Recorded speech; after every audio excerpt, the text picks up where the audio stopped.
Hello, my fellow Agents of S.H.I.E.L.D. fans. It's Allie here, back with the Agents of S.H.I.E.L.D. Season 3 Rewatch Review video. I'm so excited to talk to you guys today and make this new video for you guys. It's been so fun getting to rewatch all of these episodes again and getting to talk about it and have a space to talk about it because I just love this show so much and it's just so fun.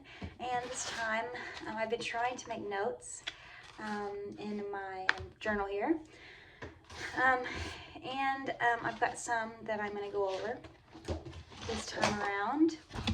But I am very excited to talk with you guys about all of this. So let's go ahead and get into it. So we're gonna start with the beginning of the season, what was going on. I'm trying to do it a little differently this time. I'm gonna give like a season review, and then I'm gonna go in depth and talk about all the characters, where they started at the beginning of the season and where they ended at the end of the season. And so at the beginning, so basically what happened this season, at the beginning we see that Simmons is gone. Obviously, as I said in the last video, she was taken by the Monolith, a Kree weapon that was said to have something to do with the Inhumans. We didn't really know what, but basically that Jiaying and the rest of the Inhumans at Afterlife were very scared of this Monolith, and Simmons was swallowed up in it, and we didn't really know what that meant. And basically it's been several months, maybe like 3 or so months, they don't really say exact, I don't think, but about 3 or so months has gone by, and Simmons is gone, and they've all kind of, they want to continue to try because obviously they love Simmons, but I think that they're starting to lose hope more or less, and it's really sad for them, and we can see everybody struggling with it. And obviously Fitz is struggling the most because we know now obviously that he loves her, and they were just about to go on that date, and then this happens, and they don't know what happened to her or how to get her back, and they've just tried and with no luck. And so Fitz is still trying though. And Bobby, she got shot by Ward. I didn't talk much about Ward in the last video. He had some things that happened to him in season 2, but it wasn't too big. He was just basically a jerk towards the end of the season. Had that creepy Agent 33 girlfriend that turned on S.H.I.E.L.D. and they tried to kill Bobby together and ended up shooting her, and that's the last that we saw from Bobby, was that she was shot and that she very severely was injured critically. And so we didn't really know much about what happened to her either, and we find out that she is having to go through rehab and have all these tests done before she is field ready again. So she is basically helping Fitz in the lab, and she is kind of got a closer relationship with Fitz, and yeah, he's just still trying to find a way, and she's kind of covering for him because Coulson wants him to focus on helping them with the Inhumans and trying to get a hold of that situation, because on the flip side, on the other side of what is going on in the plot, we see that Skye and Mac and Coulson are very dedicated to getting all these new Inhumans that have been transformed due to the fish oil, or the fish oils that they've ingested.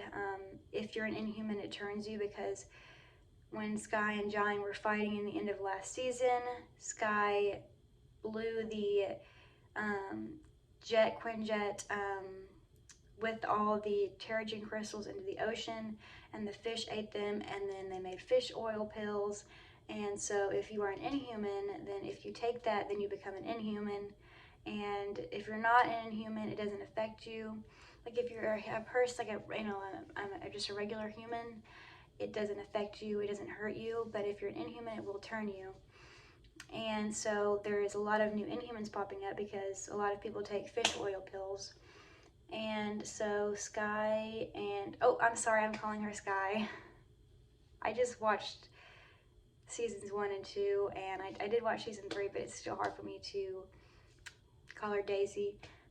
Daisy is really focused on helping all these Inhumans, and I'm gonna get into that later on. I'm not gonna get into their character developments, even though it's hard for me not to, because I'm excited to talk about it. I'm just talking about the plot right now. So Skye is helping, and Mac and Coulson are getting all these new Inhumans, and then we see that Fitz has a new idea how to get Simmons back. That works.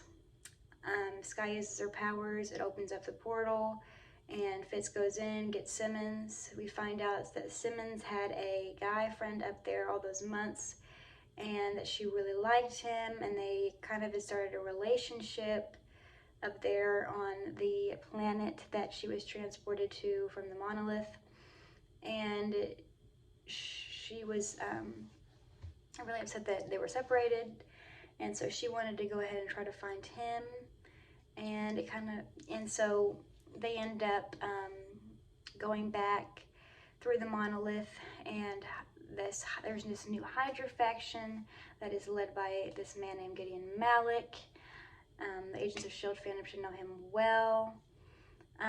But he is leading this new faction, this true Hydra, where there's this alien that's on that planet where Simmons got transported to, and he's really an Inhuman, one of the first Inhumans, and it was said to that one day that they would bring him back, and that he would control all the Inhumans and basically create an army that would control the world, and that Hydra would be in control of it. And that was basically what Hydra was formed from, was that belief that they would get that Inhuman and that he would help them control the Earth.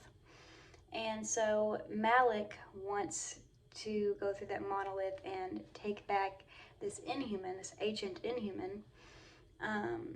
And Simmons wants to go back to get her boyfriend.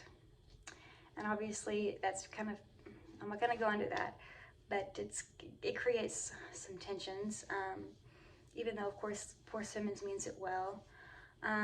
But yeah, that Hydra faction recruits Ward, who was on a revenge path, and wants to kill Coulson and all of S.H.I.E.L.D. because of what they did to his girlfriend, that creepy Agent 33, and their weird relationship. And he wants revenge on them, so he joins up with that guy. And yeah, some really bad stuff happens there. Coulson's girlfriend's killed, that works for the ATCU, which is a new program that is trying to supposedly save these Inhumans.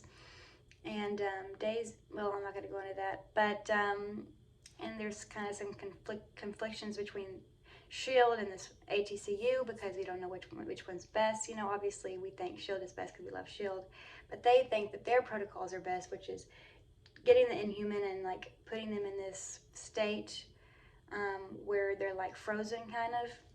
And but Coulson ends up forming a relationship with the leader of that organization, and we find out later that that organization is in fact run by Gideon Malik, and that he is trying to get these Inhumans for this army that he is trying to create for the Inhuman that is in the Mavith planet that Simmons was trapped in with her boyfriend.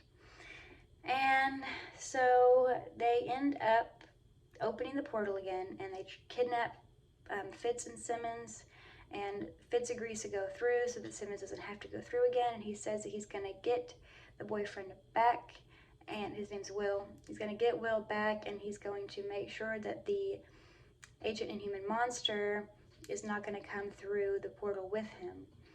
And so he goes through with Hydra and Ward, who is starting to believe this dumb crap about the crazy Inhuman. And obviously Simmons did encounter him one time, and she knows how powerful and dangerous and scary he is, and she's a little leery about that. But they go through, and Coulson goes through with them because he's so mad at Ward and he wants revenge on Ward for killing his girlfriend. And Coulson goes through as well. Obviously, Ward does not make it out of there alive. Coulson kills him. Yay, Coulson. so happy there. But it comes back to haunt us because the monster ends up taking Ward's body and ends up going through the portal, and Fitz and Coulson come out. They don't know that this monster has come out and that he has taken over Ward's body, but he has. And so then that Inhuman and Gideon Malik, they conspire, and he tries to get him an Inhuman army, because if there's an Inhuman, then this guy, monster, can control that said Inhuman, so they want that army. And so S.H.I.E.L.D. is trying to destroy that army and fix that and get Gideon Malik. And then Skye and Lincoln, Skye's trying to help because Skye has this team formed of Inhumans. And we've got Yo-Yo in the show now. We all know Yo-Yo. She's a big character in the rest of the seasons. And she's really fast. That's her power. She's amazingly fast and she's really awesome. And we also see Lincoln comes back and him and Skye's form a relationship. And there's also another character, and he comes into play, and he's an Inhuman that can like change metals and stuff, like bend metals and stuff with his hand, with his mind. So she's made that team, and Coulson and the rest of the team, May, Fitz, Simmons, Mac, all of them get kidnapped by Hydra. And so Daisy's new team, I'm sorry if I'm calling her Skye, it's just hard. I'm gonna try to help and stop doing that, but it's hard. I'm like Coulson. It's hard for me to call her Daisy, but after watching seasons 1 and 2 again. But Daisy's new team of Inhumans goes to save them, because obviously Skye loves them, and they're not going to get them. They're going to save them. While they're there, the monster, his name's Hive, he mind controls Skye. They don't know it. Skye goes back to the base, saves everybody, goes back to the base, and they also get Gideon Malik. They talk to him. He's upset because Hive has killed his daughter, and so he tells him everything, and tells him everything about Hive and also everything about the remaining Hydra places of operation. And he also tells him, if your Inhuman agents went in there, then one of them at least has been mind controlled and is mind controlled by Hive. And so Coulson immediately is like, oh gosh, oh no. And he says, we've got to control this in a without the Inhumans knowing, because it'll create obviously panic, and we don't want that. So he tells all the non-Inhumans, and he gathers them up, and he's like, we gotta isolate them. We don't know who's who, what's going on. Gideon Malik ends up, they see that he's died, somebody's killed him, they don't know who, it's one of the Inhumans. The Inhumans get together and are like holed up into an area because they don't know what's going on. Yo-Yo obviously is distrusting of S.H.I.E.L.D. Lincoln is. The other guy, I can't remember what his name is, but he is very distrusting as well. And Skye is trying to calm him down, but we obviously know. We don't know yet, actually. But now going back, I know that Skye was the one that was controlled by Hive. But we didn't know, and the rest of the team did not know it was her. We find that out later. She frames Lincoln, kind of. She puts this Agent Kree artifact that has to do with Hive in Lincoln's backpack, makes it look like Lincoln's been mind manipulated, so they lock Lincoln up, but really it's Skye. Skye is revealed to be a Hive mind-controlled Inhuman. And it's really terrible, and I remember watching this and thinking, oh my gosh, this is the worst thing ever, because obviously I am a huge Daisy fan. I keep calling her Skye, and I'm sorry, but I'm a huge Daisy fan, and I was just so upset and so mad that he had done this, and that it was Skye of all people. And Lincoln, she goes to try to get Lincoln to go with her and get controlled by Hive as well, because she says, oh, it's so perfect, that part that was missing my whole life, because we know Skye had that missing part, it's better now. And You need to come with me, and you'll understand that too. Obviously, he doesn't. Obviously, they end up freeing Sky, um, and there's a special thing that happens there that I'm going to talk about. But Sky is freed. They defeat Hive, and they also defeat the remaining Hydra agents. And Hydra has been defeated. We see all of their buildings and stuff coming down. Coulson and May is watching it portray on the screen because obviously Gideon Malik has given them all the places of their operations because he doesn't like Hydra anymore. All that he knew was a lie, basically. And so he gave them all of the information they needed to take down Hydra, but obviously Coulson's not having it, or not as excited as he should be, and even tells May this should have been a great day, but at that point Sky was still controlled by Hive, so it wasn't a great day for him and May, obviously, and the rest of the team. But anywho, in the end, Hive is defeated, and we lost one of our agents, and I will get into that, and it was a very sad thing when I start talking about the characters. Basically, that was the plot of this season. It was a good season. I really enjoy season 3. I obviously hate Hive, and I hate that he had to be in Ward's body because, oh, I cannot stand Ward, and I made him not. It made me even more mad, especially when he was like with Sky and Daisy, and they were, she laid his head on his shoulder, and I was like, ew, no, not only is that Hive, but that's also Ward's body, and is talking like Ward, and that made me very uncomfortable. But so yeah, but it was a good season, and I'm going to go on and talk about the characters now.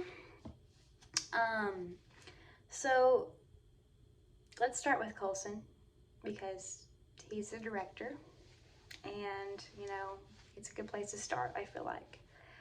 Coulson in season 3, he's taking his role as director seriously. Obviously, he sees this new Inhuman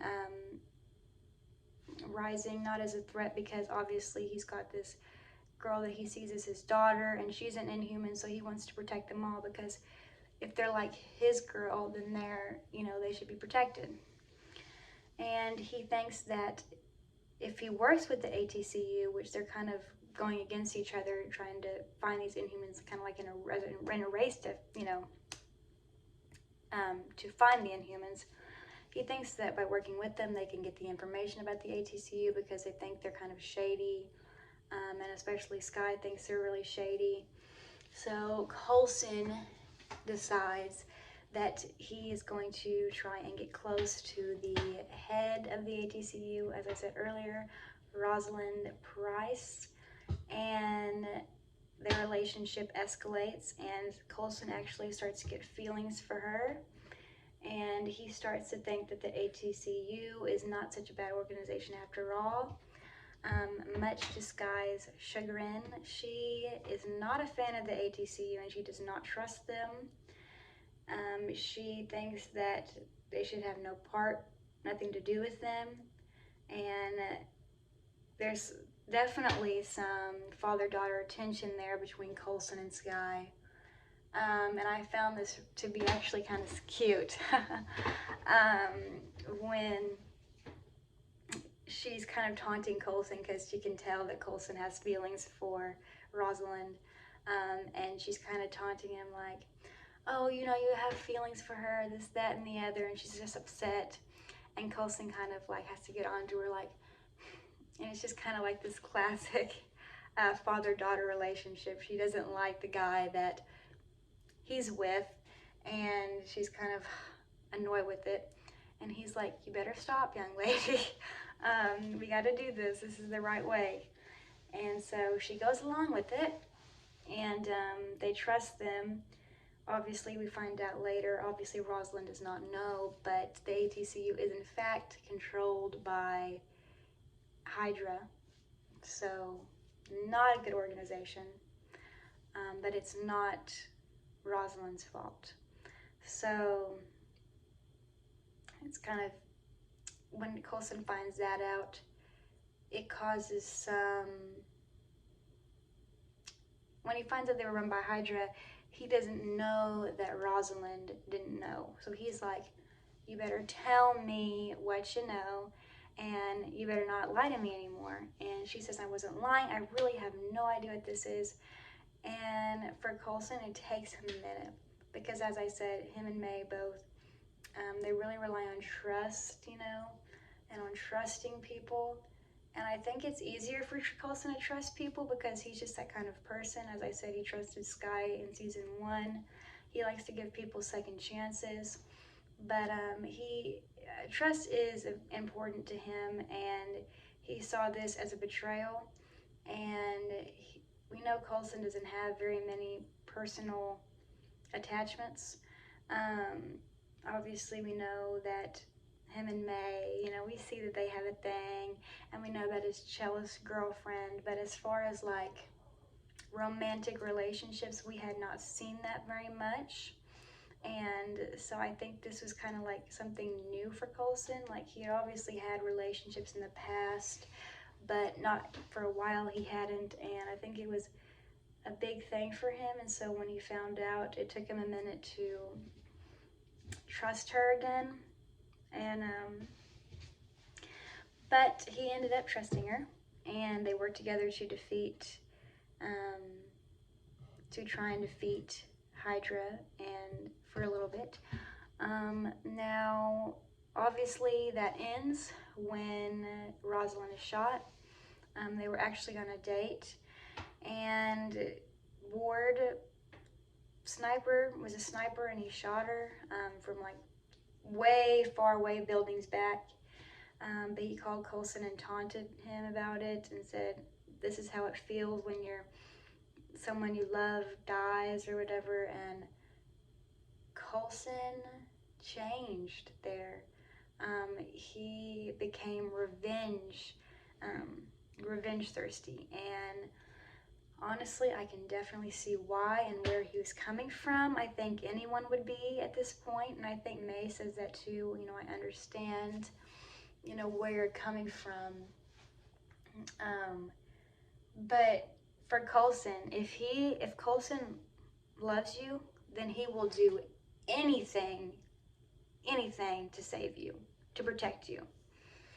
And if anyone hurts anybody he loves, then it's game over. We've seen that.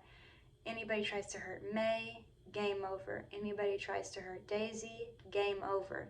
He is very protective of the people that he loves because he loves so fiercely. So when Rosalind was killed, it's just over from that point on, and he is on a revenge quest. He wants Ward's head, and that's something that we really haven't seen from Coulson. He's usually quite the level-headed guy and quite the level-headed director, and he's really good at being the boss and just reminding everybody else to stay on the course.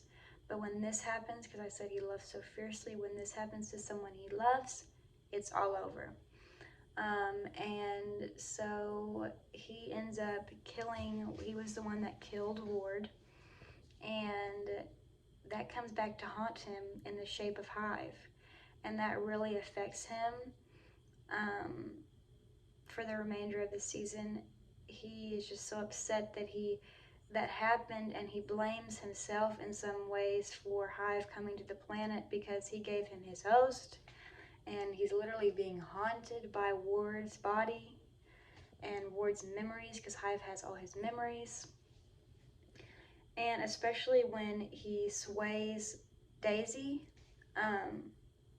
because that's his girl, obviously. Like I said, he loves fiercely. He sways Daisy, and I think Coulson feels that, and he takes that as, oh, I've played a part in this, and now he has taken, my girl away from me, and it really, I think it really hurt him there, and he really just, you could see him really battling with what he had done, and we see him just doing everything, like I said, everything in his power to save Daisy.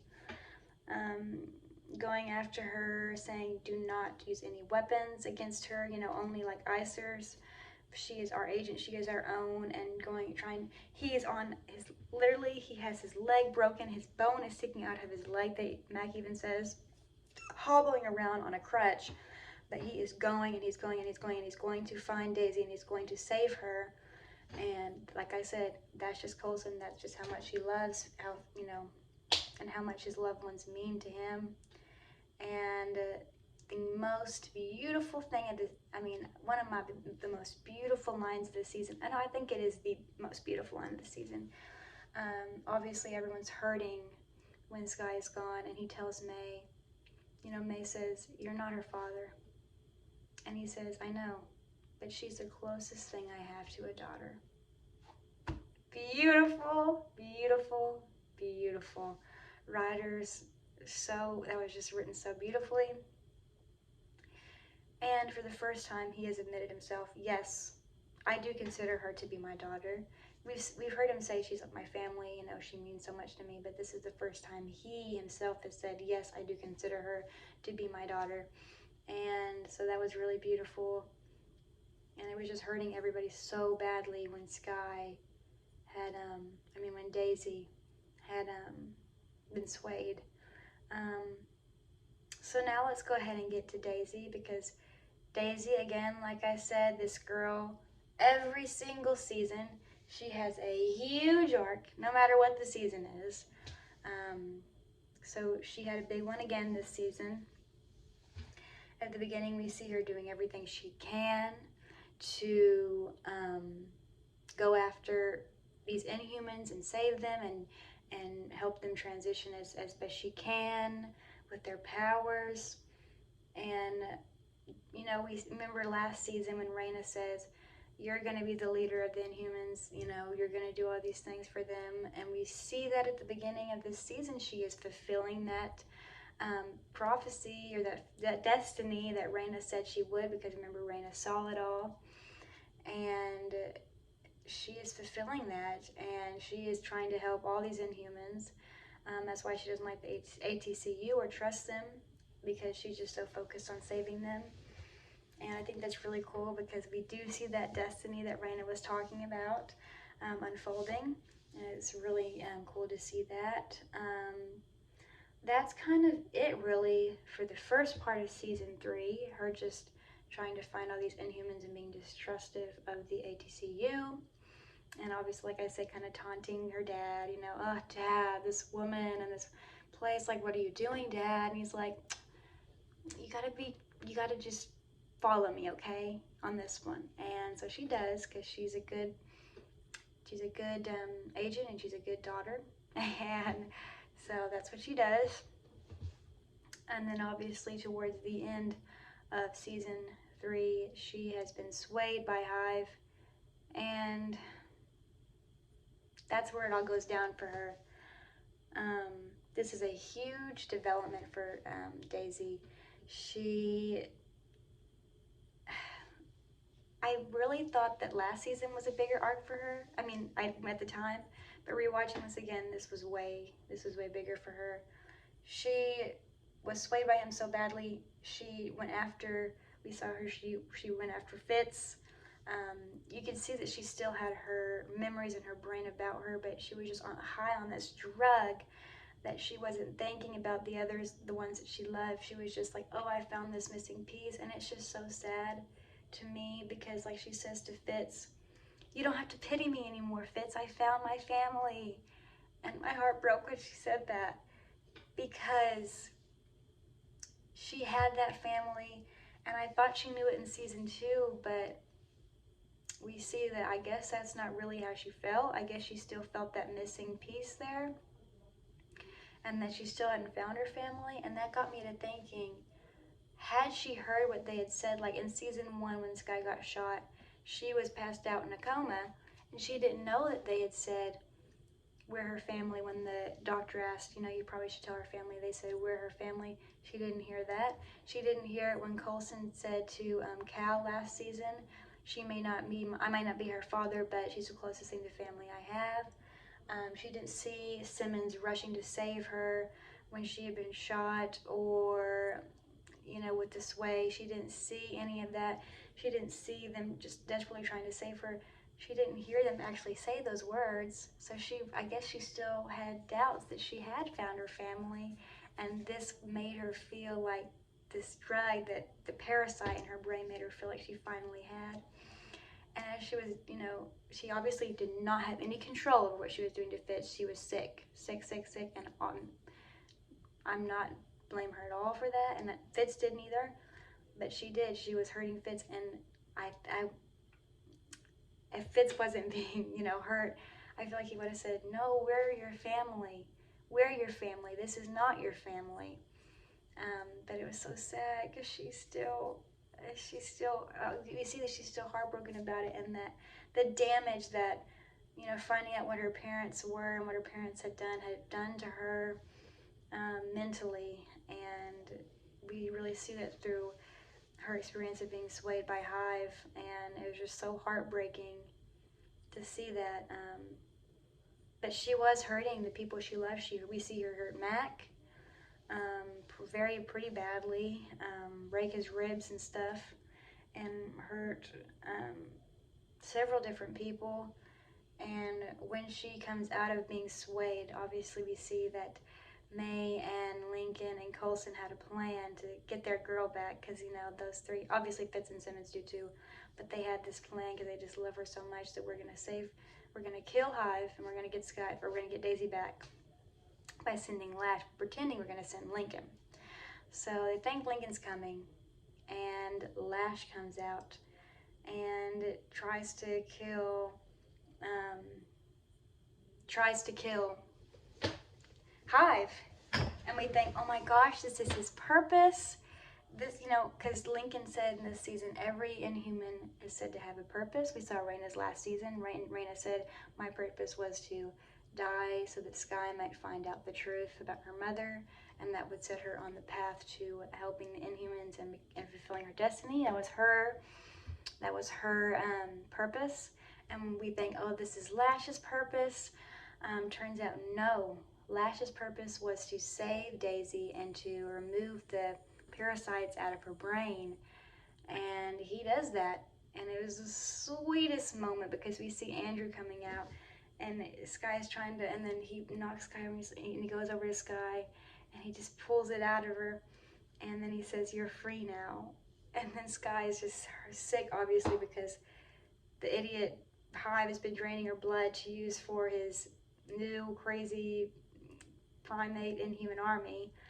And he just carries her up to the ship, or not ship, but the Quinjet.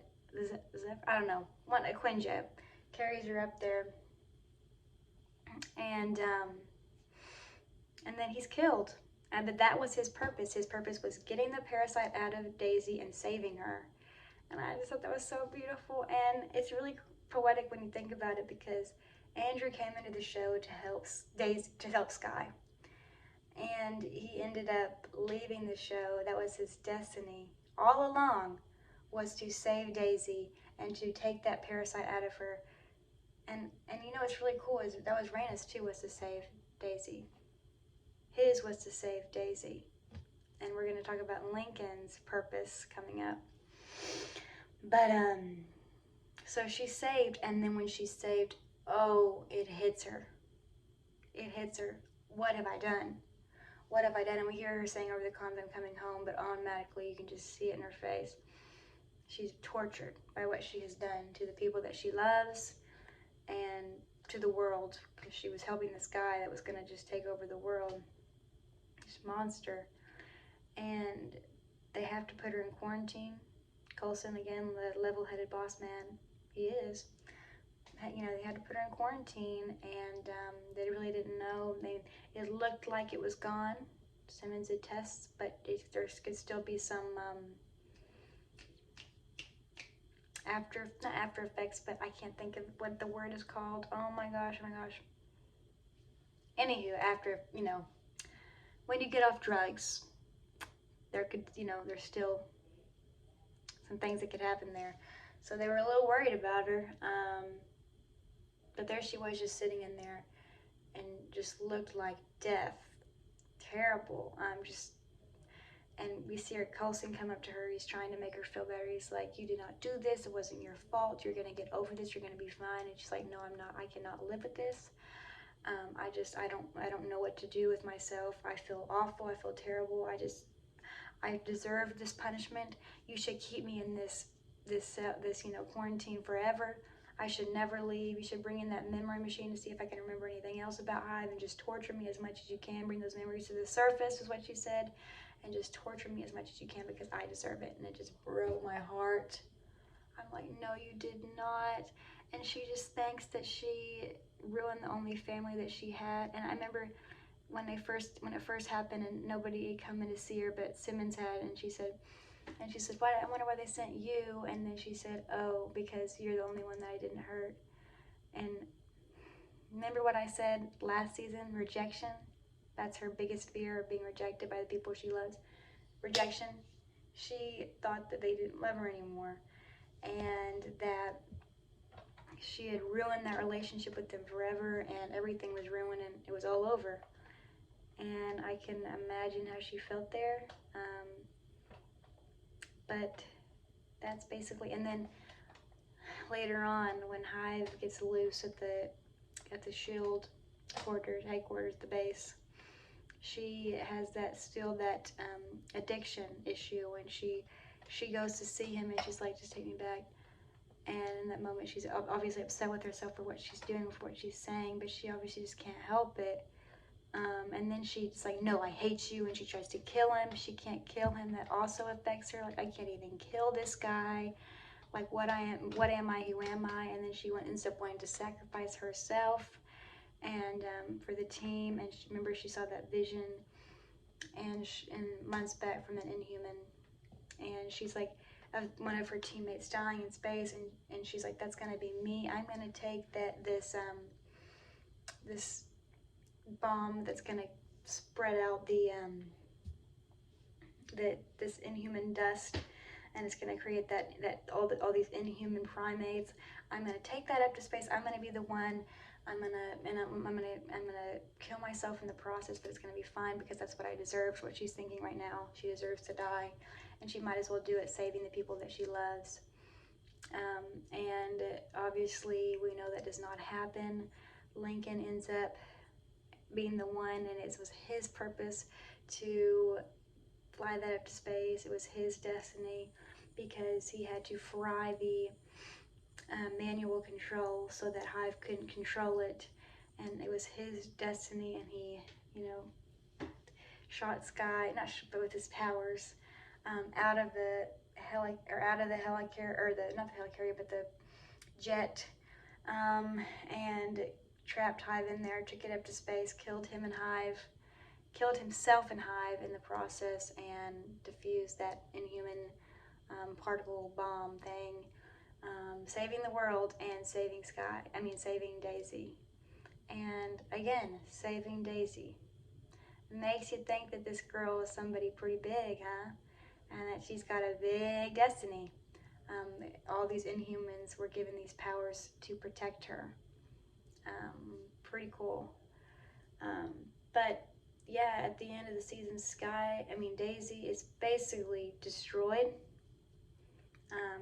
She thinks she's betrayed everybody she loves. She's hurt from loss. She's lost Lincoln. She doesn't want to lose anybody anymore. She feels like she should just die from what she's done. And at the beginning of season 4, we really see her trying to atone for her sins. And she's just gone off on her own. But we're going to talk about that more in season 4. But she's just devastated at the end of season 4. So Sky has yet again had a really rough season. This season, a really rough patch. It's just like that way for for Daisy in every season. She's just rough patch after rough patch for her. But I think it's all for a purpose, for her destiny that's been talked about. And I think that's what this show really has shown, is just her destiny. From the very beginning, we've seen her journey, and it's really interesting. And I hope you guys follow along as I go through all these seasons and talk about Sky. It's so hard for me to call her Daisy, but Daisy.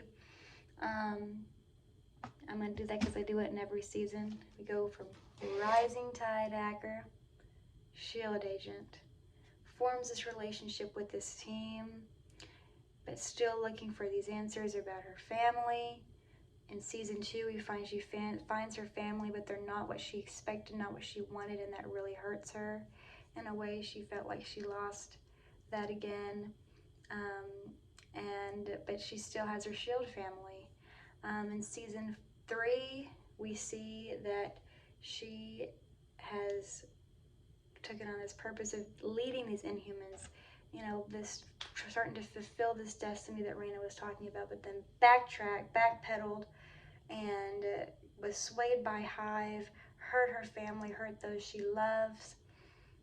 And at the end of this season, we don't really know where we're left with Daisy, but that's all a part of her development, and it's just a really cool story of finding who you are and finding your home, and I just love it. So that's Sky slash Daisy's story of season 3. Now let's talk about Simmons, because Simmons has a huge story arc this season. She starts off, obviously, she's in that alien world, Mavith, with Will. At first she's by herself, and that really affects her mentally. We see she's trying to help, by leaving voice messages for Fitz, taking pictures, analyzing. I think she's just really trying to get her brain to work and to not lose it, because obviously one would. If you're trapped alone on an alien planet, you don't know how to get back, or if you ever will get back. We see she meets Will, they start a relationship, and then she goes back to Earth and she loses him, and that really affects her. Because she's lost somebody else, and Simmons has got such a sweet and loyal heart that when she loses somebody, it just really feels like a part of her is just missing.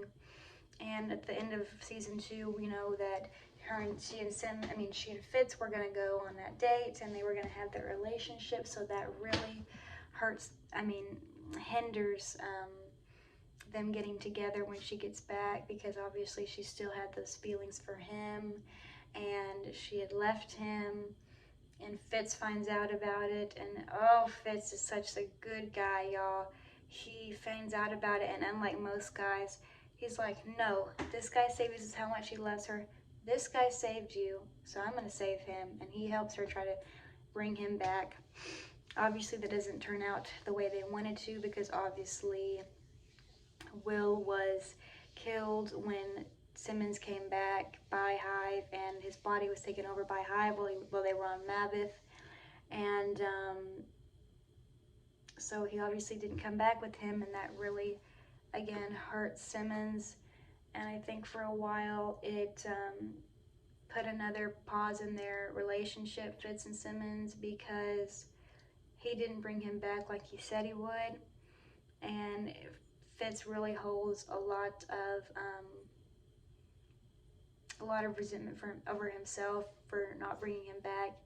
And Simmons is like, that's crazy. That was not Will, but he was like, and so that was really hard to watch him struggling.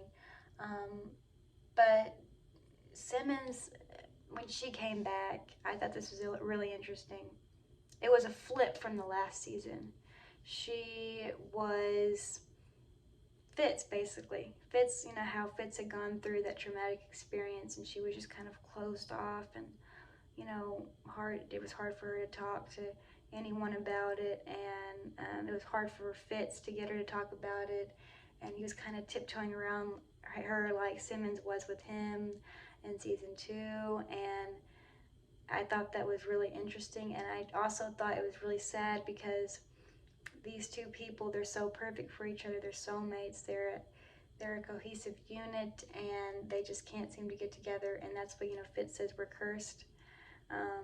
and it really seems like they are sometimes, but they always find their way back to each other, and I just think that's so beautiful as well. But they finally do get together. Towards the end of season 3, they kiss. They start to form a relationship. It's really beautiful, and we finally see some light at the end of this horrible tunnel that they have both gone through. And they're finally together, and they've moved past their all the issues they had before at the end of the season. So that was really great for them. And now let's talk about May. Now, May also had a significant storyline this season, with obviously with Andrew. You know, at the end of last season, we see that May's going on a vacation with Andrew to, I think it's like Hawaii. And oh, it's so good for, they have a relationship. It's good for May. We're kind of upset because, oh dang, we want her to be with Coulson, but um, anyway, they go on this trip, and at the beginning of this season, we see that the trip did not go too well. May's kind of gone from S.H.I.E.L.D. for a while, trying to focus on herself. Obviously, she was hurt because we find out that Andrew had broken it off with her, and that had really upset her, and she felt betrayed. Like I said, trust is big for May, and when he broke up with her like that, it broke her. She doesn't have very many relationships that she really considers to be like really strong relationships for her. So when that one kind of broke and he broke it off with her, that really hurt her. And so it took her a while to come back to S.H.I.E.L.D. and find her footing again, but she did. And then right as she found her footing, and she started talking to Andrew again, we find out that Andrew is Lash, the Inhuman that has been killing all these other Inhumans, and she is devastated about it. And like I said, trust is big for her. She felt like he was lying to her, keeping that secret. That hurt her. But deep down, like, May is kind of like Coulson in that if she loves you and it's hard for her to love people, I feel like, for her to extend that, because like I said, May is a stoic person, but deep down she really does hold love for these people that are in her life. Daisy, Coulson, Fitz, and Simmons, and Andrew. She holds a lot of affection for them, and when one of them is in trouble, like he was in trouble and she loved him so much, she was devastated to find out who he was and wanted to do everything she could to save him. But this is also in May's character, to do what's necessary, and she's learned that in her life, and it's really sad. But she knew, I've got to protect this is my job. I've got to protect everybody else, and so she does shoot Lash into the containment, Inhuman containment area, not knowing if he would live, but he did, of course. And like I said, trust was big for her. She felt like there was a lot of distrust there, so she was pretty injured, emotionally from that experience. But then by the end, we see that her and Andrew, Andrew comes back and he says, this is probably my last time that you're going to see me before I transform for good into Lash. And we, see their relationship be, mend. And she's like, oh, I'm going to miss you. I love you, this, that, and then the other. And he transforms and she's heartbroken. And I really like getting to see that in May, because we see if she loves you, she does love you fiercely, and she is heartbroken if something were to happen to you. And we see that emotion in her when Andrew turns into Lash. And then he finds his purpose in the end. Obviously, he saves Daisy, whom May considers to be her daughter, that daughter kind of relationship, and she sees that, and I think that means a lot for her, and I think it kind of helped her deal with it. because that was his purpose, was to save her. And, she loves Daisy, like I said, like her own daughter. And the fact that his purpose was to save her, I feel like that helped May come to terms with it. Um, but yeah, and then at the end, May said, Andrew saved himself for you. And she was going to say, I think this kind of helped May realize that, our time is short in, this career, this job that we have. And, you got to be willing to show people that you care for them more, because she was going to tell Daisy, I know I don't show it, but I do care for you. And then she was hit by one of the controlled Hive Inhumans. But she was going to tell her, I think, that she really cared for her. And I think that the whole experience with Andrew really showed her that. And I thought that was really beautiful. But that was May's journey in season 3. Fitz, he was lucky this season, I think, more luckier than usual. He didn't have too bad of a season. Now, obviously, at the beginning, he was tormented by the fact that Simmons was gone and wanting to find her and doing everything he could to find her. But they found her pretty early on. And so I think he was good there. Obviously, finding out that she had this boyfriend on that planet for that many months, obviously that did affect him. And, he wanted to find her or wanted to find him because he had saved her. And the relationship obviously was big for him this season. Them getting together at the end. But he was really more lucky this season. Not as much happened to him. He was guilty that he had to kill Will or shoot, Will's body. But I think Simmons helped him move past that. And he was pretty good for the remainder of the season. Now, Mac, his storyline was not as big this season either. We did meet his brother, and we learned more about his family, and obviously we saw his relationship with Daisy was really beautiful. They became partners, really strong partners this last season, and he did everything he could to save her. He's also got that extreme, loyalty for the ones that he loves, doing everything and anything he can to help them. Like he went up to this Wade Daisy and tried to get her to come back with him. Obviously, that didn't work out too well for him, as he got those broken ribs. And he was really upset. He's like, oh, I was wrong about, Daisy. She really is swayed by this guy, and I don't know if there really is any left in her. And then when she comes back, he goes in and he doesn't even care what she did. He says, no, I forgive you for that. That wasn't you. And then he hugs her. And that just really shows his character, the loyalty that he has to the people that he loves and cares about. So we got to see that a little bit. We got to see a little bit of his relationship with Yo-Yo, that he really cared for her. And their relationship was really cute. So for that relationship was, started this season, and they were really sweet there. And we'll talk about them later in season 4, because the relationship grows even more in season 4. Obviously, Bobby and Hunter left about halfway through this season. That was really hard on everybody, especially Mac. As I said, he's really loyal to the people that he loves, and when they left, that really affected him and hurt him, because they were some of his best friends. And also, Mac really blamed himself when Daisy was swayed, because he felt like it was his fault.